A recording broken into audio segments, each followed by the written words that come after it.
ফেসবুকে মানে পুশ করাতে এইটার ছবিগুলো রিমুভ করার জন্য এবং ওই মহিলার নিরাপত্তা এবং মামলার অগ্রগতি তদন্ত প্রতিবেদন কোর্টকে জানানোর জন্য আমরা অনারেবল হাইকোর্ট ডিভিশনকে রিকুয়েশন দায়ের করি। রিকুয়েশন দায়েরের পরে অনারেবল হাইকোর্ট ডিভিশন আপনার বিটিআরসিকে ডাইরেকশন দিলেন যে তার সমস্ত ছবি এবং ভিডিও আপনার সোশ্যাল মিডিয়া থেকে সরানোর জন্য।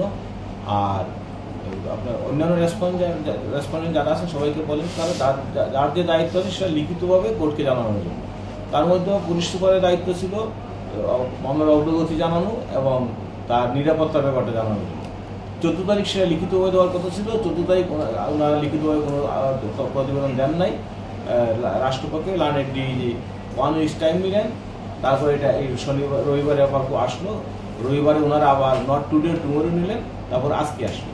আজকে আসার পরে ডিজি বললেন যে আমরা যোগাযোগ করেছি এবং ওনারা একটা কাগজ আমাদেরকে হোয়াটসঅ্যাপে পাঠিয়েছে।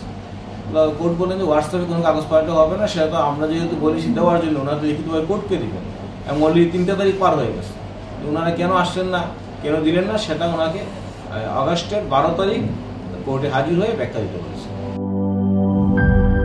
গুড লাক পেনের সফট অয়েল বেসড ইঙ্ক তাই নিখুঁত লেখার আত্মবিশ্বাস। Good luck pen, make your lakh.